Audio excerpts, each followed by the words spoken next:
Hold up, I ain't trying to stump, man, but the Yeezys jumped over the jump, man. I be in and out of arenas like I'm Scottie Pippen. Left my elbow in the pot, a la Vince Carter. Bitch, you weren't with me shooting in the gym? James Harden with the range on me, nigga, way back. Coach, they won't knock me off my pivot, forget it. Been flowing stupid since Vince Carter was on some through the legs arm and a hoop shit. And you can live through anything if magic made it. Ladies and gentlemen, if you don't know, now you do.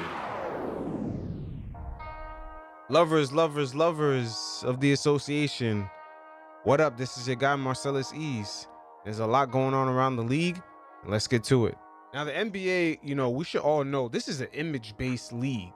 And some of the accusations that's going on with Ja Morant is crazy.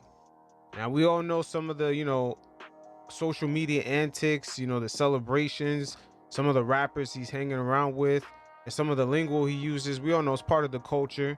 But, at the end of the day, the NBA is an image-based league that's sponsored by a lot of corporate money and private investors. So it's a very image-conscious league. And Ja Morant is not the first superstar that kind of, in a way got into a few different controversies early in his career. He's still early in his career, but he reminds me of Melo. Melo, in his second year in the league, he got caught up in a few incidents. He was in a music video when he went back to his neighborhood. They filmed him and then they put it on a stop snitching police video, like music video, where it's like about stop snitching on cops. And Melo just got caught up in that by accident. And then he went through the airport with a bag of weed by accident, but it was one of his teammates' bag or another friends of his in his entourage. That was their bag, but he accidentally went through airport security with that bag. So Melo had a few, off the court incidents, and then on the court, that same type of energy, it trickled over onto the court because he got into a fight at Madison Square Garden. And the NBA commissioner at the time, David Stern, he was much more harsh. And Melo right here is going to show you what Ja Morant is going through. And Ja Morant needs to wake up because the league, they're almost like the feds. They're almost like the FBI. They do have surveillance. They know where you hanging out, who you hanging out with, where does all your crew live, where do you live, what do you do off the court. It's not a game out here, man. And Ja Morant is going to get his wake-up call. But let's check out what Melo had to say about it. Anyway, long story short, David Stern suspended me out of everybody 15 games.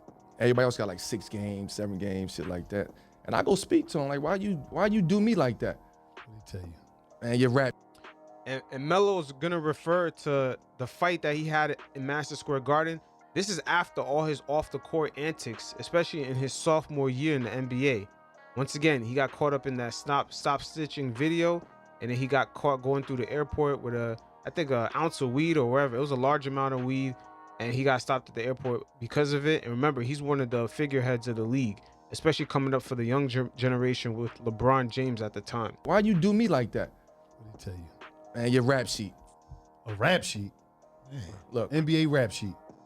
And going back to Ja Morant this season off the court, he kind of has a rap sheet. Allegedly, somebody accused him of, running down on them and punching them or, physically touching them. He kind of has a long rap sheet. And now this situation with the laser pointing, it's like, whoa, now we in the NBA arena, you're bringing this energy on around the league. It's kind of off, but pay attention. It's very similar. Mm-hmm. NBA shit. You want to be in the streets or you want to be in the NBA? Mm-hmm. This is what he told you. This is in his office. You want to be in the streets or you want to be in the NBA? You fucking with a corporation now. You're doing stop snitching. You're gonna leave that alone. I know who you with. I know where you live at. I know where they live at. I know when you close your eyes. I know when you wake up. Damn. So I'm like, and I know what they doing. He's telling me I know what they doing. And it's the same thing applies to some of Ja Morant's friends. Whoever was in that car, best believe the league knows about all of them. There's facial recognition in these arenas. So all of them, they know who they are, what they're doing. And we're going to correlate this to, even though Melo, played in the league back in like 2002 when he was new, this same rule still applies today. As later on, we're going to see with DeJounte Murray. Either tell them to stop or you got to cut them off. And I'm like, damn, like how the fuck? Like that's when I knew NBA was part of the feds. You know what I'm saying? That's when I They knew. got him in there. And the And little one he with the told little me, 4-5. He told me, he was just like, man, he said, I gotta make an example out of you. I gotta make an example out of you. And they definitely made an example out of Ja Morant by leaking out that story. Even though they didn't find out anything, the fact that these accusations coming from people who work in the NBA, at the end of the day, the coaches from the Pacers and the personnel, they're part of the league. So if they feel like they were on NBA property and there were laser beams being pointed at them, yeah, that's a big accusation right there. The league gonna have to handle that. Damn. That's a fact. He said, I know everything. I know everything. They do be knowing everything. I know That's where. a I know your whole business. crew. I know who's doing what. Got the best investigators ever. You know what I'm saying? Right. Well, Now- I get it. If you Every team giving worth me, $1 billion. if I'm giving you, All you this know, money. $100 million, I need to know everything. You know what I'm saying? And then that was, I didn't understand that at that point in time. And I don't think Ja Morant understands it even now, but he's starting to understand. Because once again, you know, it's an image-based league. All those guys you hanging around with, you know, just for you to have that type of accusation on you is crazy. Forget that you were found innocent. He needs to get over that. Even though the league didn't find anything, you know, liable to suspend Ja Morant, he needs to get over that part. The fact that your name was associated with somebody pointing lasers, you know, in the NBA arena is not good. It took me to be old, get old, to get wiser, to be like, damn, that motherfucker made sense. Facts. David Stern was very blunt. And, you know, Adam Silver, I know he's lighter on the players, but these same rules still apply. Adam Silver, you know, he's all friendly in person, but he's still living by these same rules. As you're going to see DeJounte Murray speak about it. Like, 3 months? And I worked out. I didn't even go to the combine. I worked out for 7 teams. All them teams promised me. Majority of them, they all promised, like, and they was like, don't go to combine. Rich was like, I don't think it's a good idea to go to combine, just from the information he had. And the thing about me that bothers me till today and showed me the business of it, but how cutthroat this is, like. And once again, Jamal Murray, for those of you who don't know his background, he went to juvenile quite a few times all through his youth. And the league definitely did a checkup on him. I was honest with them. They went, the information they was going to get on me, the league, they went everywhere, as you guys know. They went everywhere. They went to middle schools, high schools, janitors, juveniles. You know what I'm saying? Random people. I had so many random people come up to me like. Now, hold on a second. They didn't go everywhere to get information. They already had the information. They went everywhere to verify the information. There's a difference. How did they know where to go? That's because they already had the information. They know where to get it. Yo, they came up to me, the janitor at UW. When I made it and came back to go work out, he like, they came and they're asking me like, did you ever disrespect? Did he ever disrespect you? Was he mean? Was he nice? Well, what, you know what I mean? Like, so that's when I start realizing it's really federal. They really investigate. You know what I'm saying? So when I get to Cleveland stuff, you know, I work out for them teams. Interviews always smooth. They always blown away. Like, yeah, he got the work ethic. He just needed a chance. Great person, and he was honest. Cause they asked me. Obviously, I ain't speaking on a lot, but you asked me certain things like, you know, I'm telling y'all what y'all need to know, and you don't need to know what you don't need to know. But it's like I was honest with my upbringing. You know what I'm saying? Like I was honest about everything. They asked me about, you was a juvenile 4 times. Yes, I was. You know what I mean? Just honest about everything. And I just remember majority of them like, oh, we picking you. Whether it was 9, Milwaukee 10, 11, 12, all the way to 14. And the only thing with them promising Murray that they're going to pick him is that teams, you know, it's a dirty game. During the draft, there's a lot of misinformation, trying to have teams look in different directions as other teams try to slither their way into drafting certain players. And they're going to play him very dirty. So we get to the draft. I brought everybody to New York. Dudes that ain't even been on a plane before. They in New York. And best believe the league already knew who these guys were, you know, what kind of rap sheet they had and what kind of background they're coming from. They knew everything about those guys, just like how Melo said. And it applies to the same guys that was in that car in front of Ja Morant's car or whatever crew he's hanging around with, bringing to the games. They already know who these people are. So We in my room, I'm getting dressed, and a lot of weird things start happening, bro. Like, I'm getting calls now, like, yo, the feds is looking at a lot of people in his entourage. Yeah, there we go. We tying up with what Melo had said before. Melo said they already knew who everybody else hanging around with, where they lived at, what they did. You guys seeing how it plays out. The league still follows the same protocols. The NBA is an image-based league. Bro, this is what a team's calling. I ain't gonna say their name, but a team called, like, the feds is looking at a bunch of people in his entourage. I'm like, huh? Then a lot of weird other stuff started happening. So now I'm looking at Rich like, we ain't even got to the table yet. You know what I'm saying? I'm still getting dressed, smiling, playing music. And we getting ready to get to the green room. And when we get to the green room, now a lot of weird stuff start happening, bro. Like, a lot of teams start texting Rich like, oh, his background.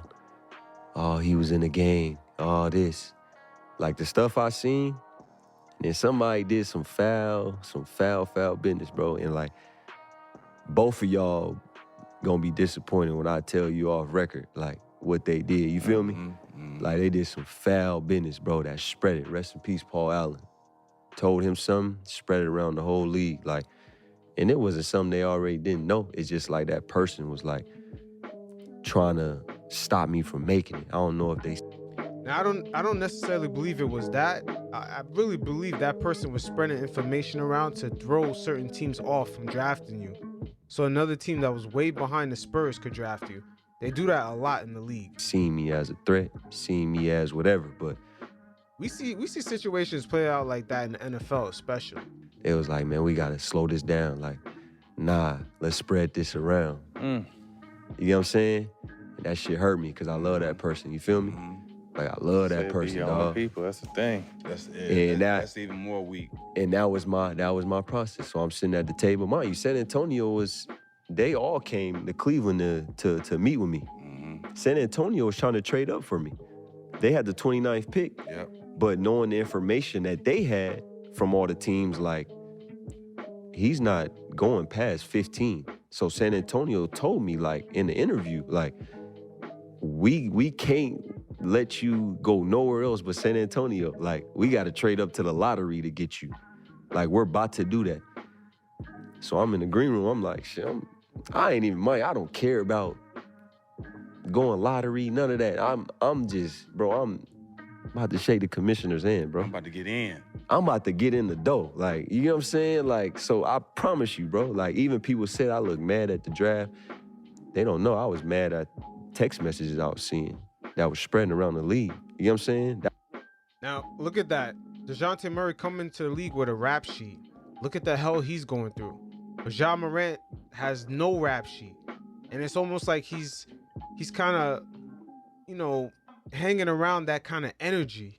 Trust me, he does not want that at all. Because DeJounte Murray is showing you right here that he went through hell trying to shake that type of energy off. That's what I was mad about. But do you not know that the hope that I gave my city, my neighborhood, my family, my brothers in prison, I got 30, 40 people that I talk to in prison to this day. You feel what I'm saying? And they get to see that, bro. Like, bro made it. I can get out of prison. You know what I'm saying? My family's like, bro made it. My mom like, my son made it. No excuses. I could go be whatever I want to be. You know what I'm saying? Because they know I come from exactly where they come from.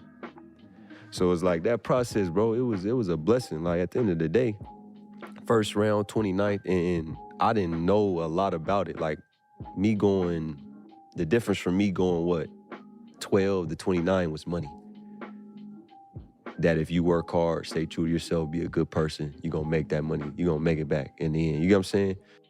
That's facts. You definitely will. But as we've seen, DeJounte Murray, once again, his past, you know, he had to do a lot to shake that off. He had to actually prove himself in the league, you know, as it affected his draft stock. Once again, with Ja Morant, you know, he's treading water, and we've seen superstars, you know, as we've seen from Ja Morant, he's treading water with this certain kind of energy that's that's not good for the league image-wise. And we've seen superstars before him, like Melo, deal with it, especially off that Allen Iverson tree. Allen Iverson was the first superstar that kind of, lingered around that type of, street energy. And the league definitely did not want him to be the face of the league at all. Even though most of the players were influenced by him, most of the, kids in the league wore headbands, wore the sleeves. They never really officially made him the face of the league because of that kind of energy that, it was hovering around him. And they had every right to, because best believe all the money that's flowing into the league right now is because the league's image is very, friendly for these corporations to, throw all the sponsorship money into the league. But best believe if the league had that Allen Iverson kind of street energy, I don't think the money would be the same, for sure. But Ja Morant, at the end of the day, he's gonna have to, buckle down and stay true to his craft. Him and his dad worked very hard to get to the position that they're at, and there's no reason to welcome this type of energy. There's a lot of money to be made, and there's a lot of success at the road ahead as long as they stay on their path. So it is what it is. Of course, everyone talks about the Lakers, but these are interesting times, man, especially after this trade deadline and in this new media climate where, everyone kind of has a voice due to technology evolving with all these podcasts. But we kind of got an insight with Patrick Beverly with this Laker trade as he spoke about it. But let me just say this before I get to it. Man, oh man, the Lakers, 2 out of the 4 years LeBron has been there, they missed the playoffs. And now we're in February, almost in March, and they're still 13th place. And there might be even an AD shakeup, as things don't look all peachy over there. I'm telling you what, this is the first time I've seen the Lakers trade in the Lakers brand to make it the LeBron brand. I mean, for a guy that only won 1 championship and made 2 playoff appearances, it's really strange. But, Patrick Beverly gave some insight to the trade. is in that world. I feel like we're burying the lead a little bit. You got traded. Unfortunate. You think it's unfortunate? Explain it to me. Trading's always different. And I caught a vibe with the team. It was cool. I wish we would have won a lot more games, obviously. I wish we could. Why do you think you didn't? Well, first, before he get to that, I could say this. Didn't LeBron James request Russell Westbrook to be on the team? I mean, you just have a lot of distractions. LeBron James is in movies. He's dancing, hip thrusting in Super Bowls while the Lakers having losing seasons. This is really strange. I've never seen the Lakers brand kind of, have a lot of celebrations throughout losing. This is very un-Mamba like. But all I can say this also is that Clutch Sports, man, it looks like they got a hold on the Lakers. There's a lot of media entities that come with LeBron James. This is a really strange situation for the Lakers, and this is the first time I've seen their brand almost go on the back burner over another player's brand. I don't know. It wasn't basketball. It wasn't basketball. Very interesting. It was not basketball, the reason for the losing. One basketball. It was other shit. But other shit that you really can't pinpoint out. Comes and goes. A little bit here, a little bit there. So everything maybe just didn't click in the right way? Yeah. Just the vibes are sometimes on, sometimes off. And inconsistent vibes. Interesting. Leads to inconsistent play. I think that the Lakers fan base really loved you when it was all said and done. Yeah, I mean, they're Lakers fan base. They, you do something really good, they fuck with you. You do something really bad, they hate you. I mean, but I think they liked the way that you galvanized the team and made it more of a unit. I tried. I mean, I tried. I didn't, things probably I could have been better at, start the season and all that shit. But I tried, but it wasn't basketball. It wasn't basketball. And that's interesting. He repeated that once again. It wasn't basketball. It was the vibe. And in the beginning of that convo, he actually talked away from the mic. So, I mean, just his body language right now is just, it's like he doesn't really want to say too much. But it's very interesting because once again, there's a lot of outside basketball entities that surround LeBron James. And we kind of got a sneak peek of it early on in 2012, 2013, in the Miami Heat days, where we seen Pat Riley. He did not allow the LeBron James team into the Miami Heat locker room. They even kind of, I don't want to say got into a scuffle, but what's his name? He got checked. LeBron definitely got checked by what's that guy in Miami, man? The guy that stayed getting contracts. What's his name? Oh, Udonis Haslem. Yeah, he let LeBron know that the Heat culture, it was only Heat players that were allowed in that locker room. And I would not be, they didn't really elaborate who's trying to get in there, but there's a whole crew of people that surround LeBron. So when you get the LeBron James experience, you just don't get him. You get a sea of PR people, etc. Remember, he had the same PR person as Rachel Nichols when they had that little controversy, but no one didn't say anything. Yeah, that's so interesting. Yeah. But I mean, most of the time, when like, shit ain't basketball. It's all, how much can you give to the bank? Everybody, like.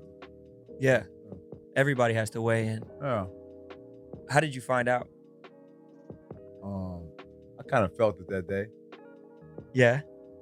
Interesting. He kind of felt it that way. One of the guys that puts in the most effort kind of felt the aura that he was going to go. It sounds like, it's a franchise right now with a lot of secrecy. No one knows if the Laker franchise really controls what's going on, or is it LeBron calling the shots? It does not smell like a winning environment, and it smells pretty toxic. As we've seen, it looks like Anthony Davis is beginning to check out of it. There's a lot that comes with the LeBron James experience, but what players should know off rip is that you're expendable. It's been like that in Cleveland, in Miami. Well, Miami, Pat Riley was actually calling the shots. That's why LeBron left there. He was actually calling the shots of who stays on the team, who's the coach, etc. Everywhere LeBron James is gone, the coaches had to get fired. They had to change personnel. So it is what it is. The NBA All-Star Game finds itself in a very unique situation because it's basically just turned into a long weekend promotional tool for the players and the league. That's pretty much it. Everybody's aware of it, including the NBA audience. And it just couldn't be more obvious more than just this year, man. These guys were not even trying at all. Not even like 2 or 3 possessions of serious defense. Not even. I mean, this year was even worse. But it's sort of like a tap dance right now going on with like all the players and their, affiliated teams. Because best believe, a lot of these franchises, especially with the championship being so wide open, they told their star players not to go hard. That's like the unspoken thing that's like not even being talked about. It's like, you think the Bucks wanted Giannis to go hard after the issue with his hand in the last game? Or, you want Kyrie to go hard, especially with the Mavericks just acquiring him from Brooklyn, knowing his injury history. Same thing with Luka, with all the mileage that he has, the way that they've been using him. So it's kind of like a square dance going on. It's like everybody's not saying nothing to each other among the stars, but, behind closed doors, their franchises told them not to go hard at all during these games, not to risk injury at all. And, it's funny because the league and the game stay evolving. A lot of the superstars today, their usage rates are going through the roof. So they're getting extra mileage on their legs. I mean, you could look at guys like Luka, the way the Mavs use him, Giannis. I mean, some of these superstars are they're part of like every possession with their team. So going into the All-Star break, I don't think their franchises at all want them to take the risk, which we already all know this. But it's like a unspoken thing among the players, and it was pretty obvious this year that no one was even gonna attempt to go hard. Even when Tatum and Jaylen Brown was going one-on-one, they were going one-on-one, but they wasn't really going one-on-one. They was kind of giving the fans a little light work, a little light show, nothing crazy, a little step back, a little pretend defense.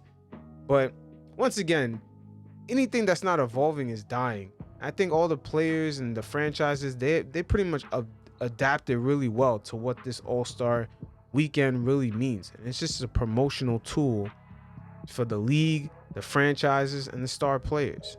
So it is what it is. And of course, we're going to get a bunch of the old heads. Oh, we played hard back in my day during the All-Star game. Oh, it used to be a competition.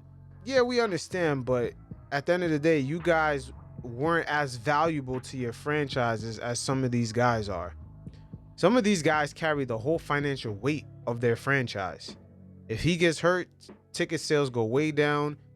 Sponsorship gets, lowered completely because there's not as much interest. A lot of these guys financially, their franchises are making a lot of money off of just one or two names on the team. So I would say the value of the player to their franchise that has skyrocketed. I mean, everyone looks at how much the players are getting paid, but how much these franchises are banking off the players. I mean, look when LeBron went back to Cleveland, how the net worth of the Cavs just skyrocketed, like over 500 million on top. So the value to the players, to the franchises is a lot higher. So them saying, hey, don't go hard in this all-star game that doesn't even count,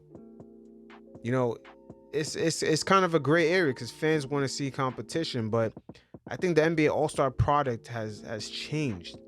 It's definitely a promo tool, and it's more like celebrity and culturally more like, I want to say it's more kind of influencing between both. Like they're trying to ride the coattails of maybe like a musical genre or a certain celebrity.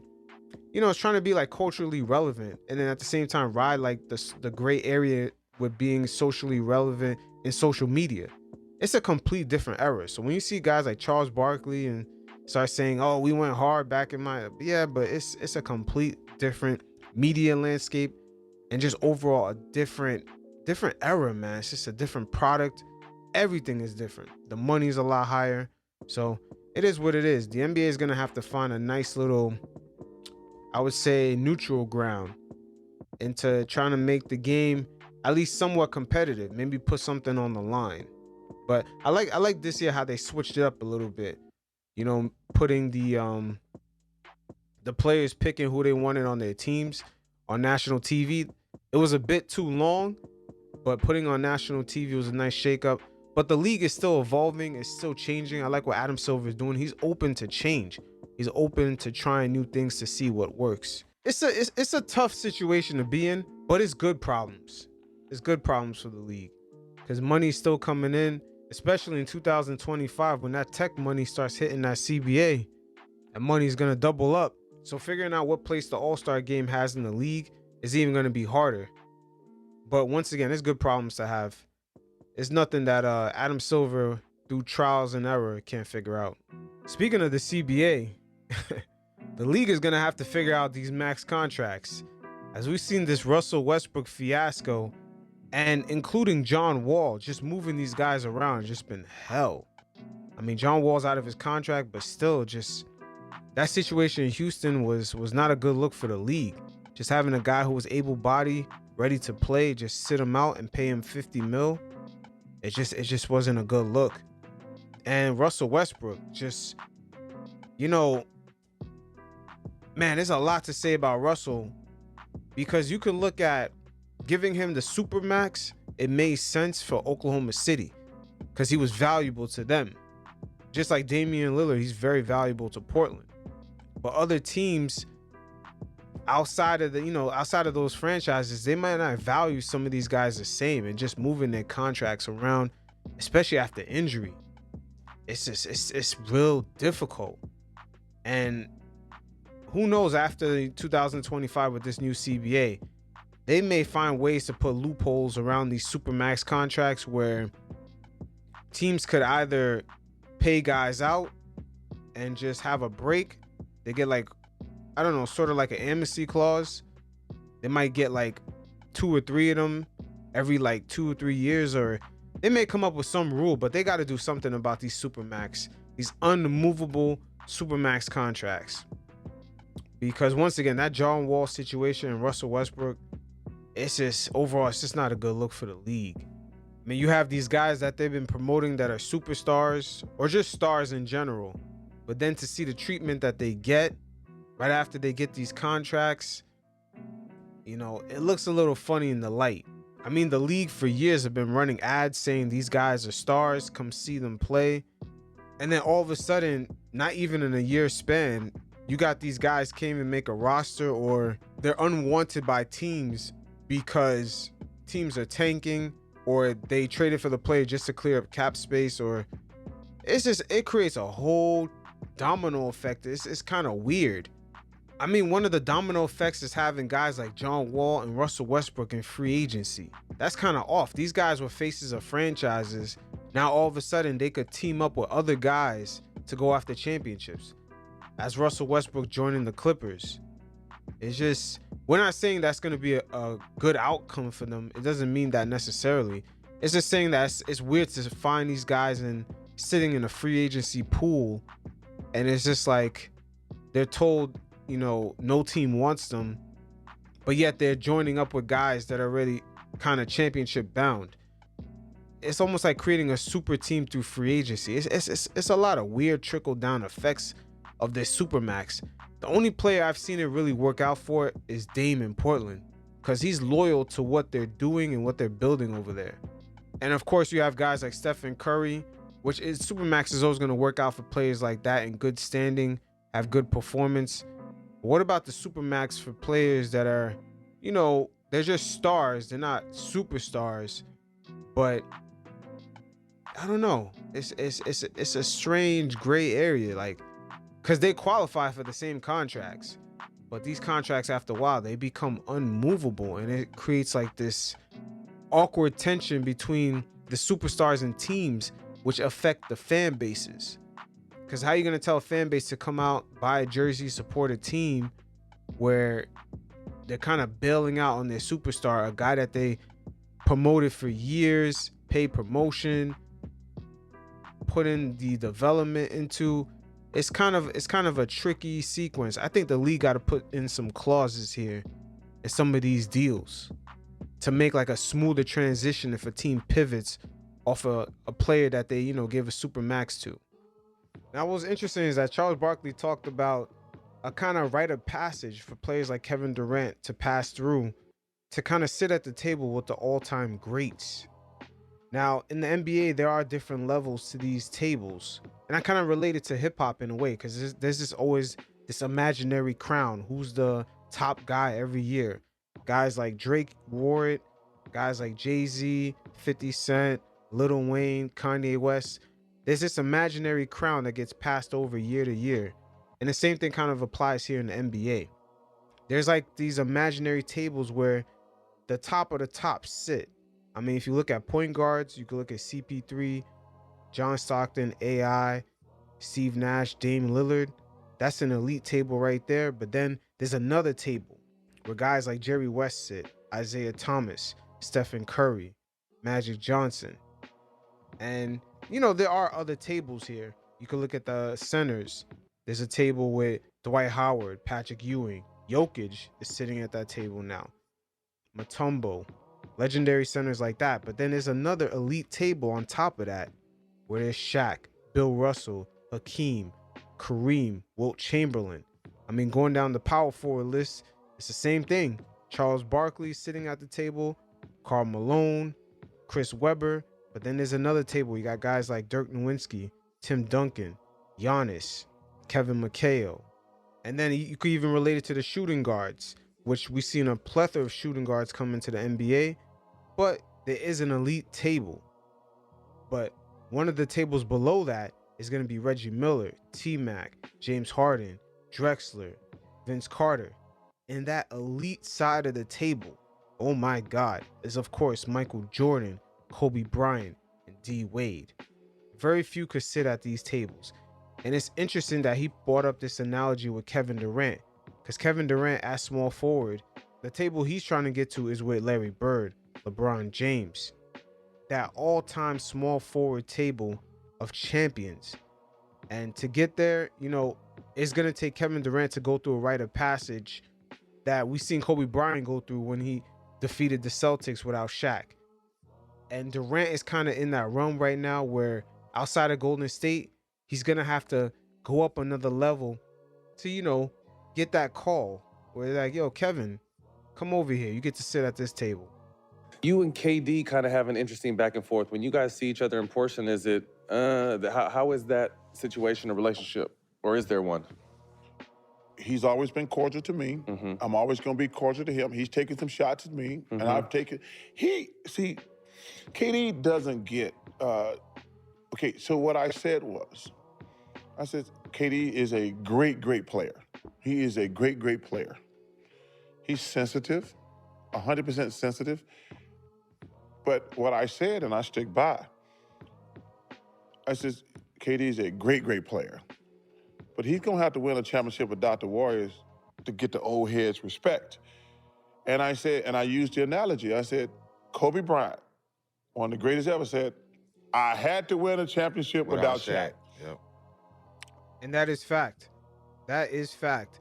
And at that table, Kobe Bryant sits now with Michael Jordan and D. Wade. In the modern era, there's only like 3 guys at the shooting guard position that led their teams to a championship. That's D. Wade, Kobe, and Jordan. That's an elite table. That's an elite of elite. And if you look at the point guard table, Stephen Curry, he just joined that table when he defeated the Celtics last year, where Isaiah Thomas, Jerry West, and Magic Johnson sitting at that table. He just got in that table. LeBron says, I had to win a championship without Dwayne and Chris. The rules are already there.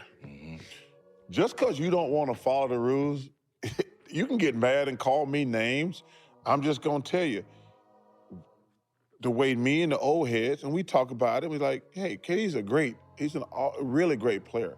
But he's going to have to win a championship before we put him up here with these guys. And I said, Kobe Bryant has said it. He said, hey, I had to win a championship without Shaq. It's just simple. KD won a championship on his own. People just gonna look at him different. Totally different. That's just how it is. And I said, and he can get mad. He call me names and things. I said, hey, KD. I said, and LeBron, as much as I love LeBron, I said, yo, man, we ain't gonna give you flowers until you win one without Dwayne. I said, you join them and y'all won. And he says, I had to win one without Dwayne. That's like, yeah, those are the rules. And you can get mad when guys say it, but those are the rules. It's like my rules. Hey, I'm in the Hall of Fame, but I'm in a different wing than the guys who won the championship. And that is fact.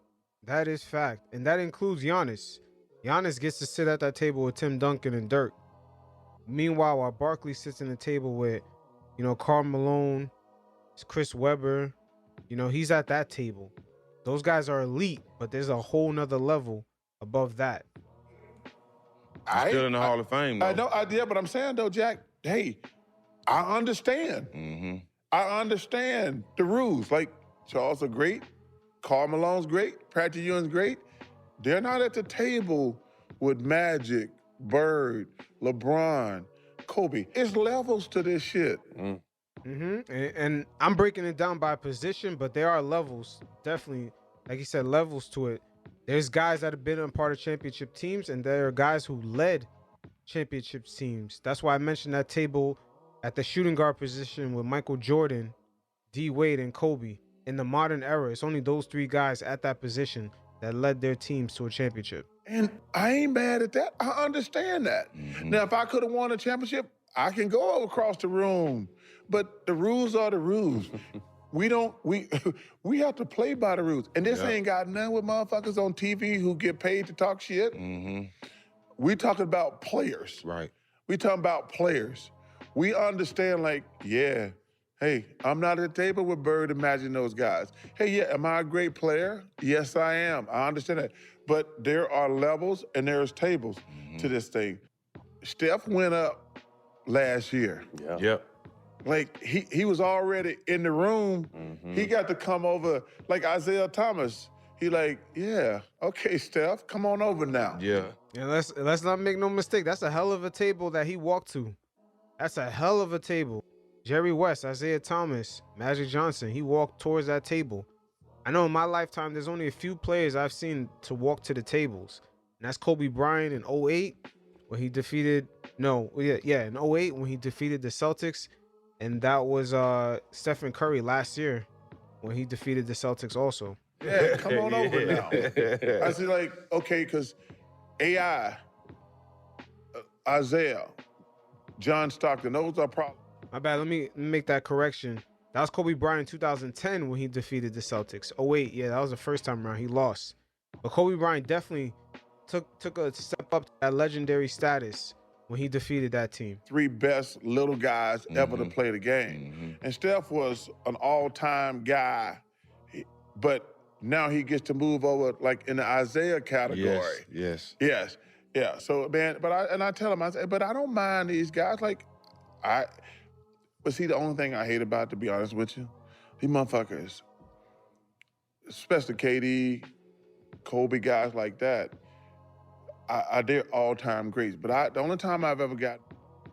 Yeah, they are all-time greats, but like Barkley said, there are levels, and he alone, he hasn't made it to the elite level, like the top of the top table, but he is at a nice little table, and at least he respects it. And KD, these are the rules. Nobody makes them up. And like I said, I can compare it to hip-hop, where there is an imaginary crown that gets passed over year to year. Certain guys carry it all the time from year to year, but that crown is, you always have to fight to keep it. And at least there are guys who used to wear the crown. And the same thing kind of applies here. There are elite tables, and that center position, oh my God, that table is elite of elite. You got Shaq, Bill Russell, Hakeem, Kareem, and Wilt. And then the guys that are sitting below that table are guys like Dwight, Ewing, Jokic just sat at that table. He just got there. And Mutombo. You got guys like that. And then the power forward position, I mean, Jesus. I mean, Dirk, Duncan, Giannis. That's like the elite of that group. And then you got Barkley, Malone, C. Webb sitting outside of it. Guys like Amari Stoudemire is a little bit, almost at that table, but there's definitely levels to it. Same thing for CP3. He's sitting at that table with John Stockton, AI, Steve Nash, Damian Lillard. But to go up another level, it's guys like Stephen Curry that just left that table by defeating the Boston Celtics last year. So it is what it is. Hopefully Kevin Durant, he had a little stumble in Brooklyn, but if he could make it up in Phoenix, he definitely could, begin to make his way to that table. But Kevin Durant, make no mistake about it, he is an elite of an elite, all-time great, all-time talent.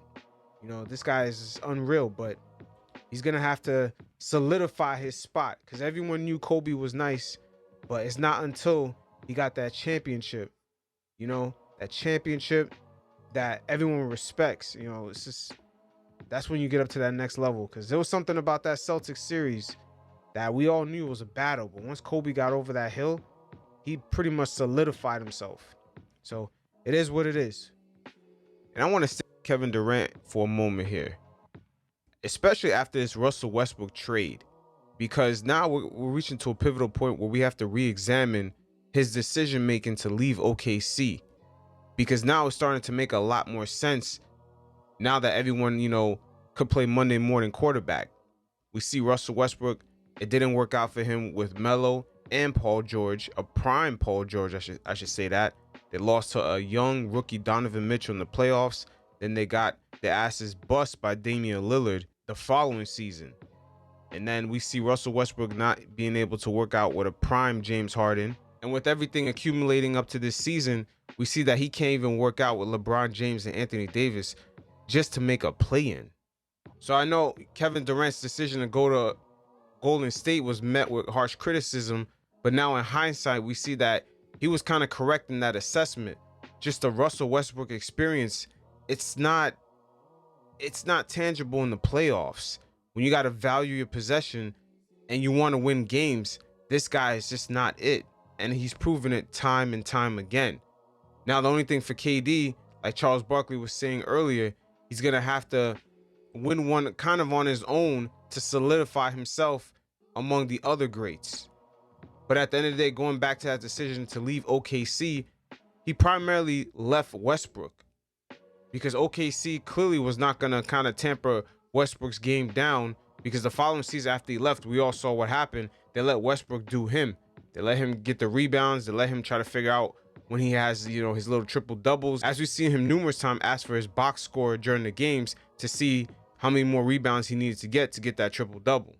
I mean, Jesus, he had Steven Adams just boxing out and letting Westbrook grab the rebound. So Oklahoma City clearly let Westbrook do him.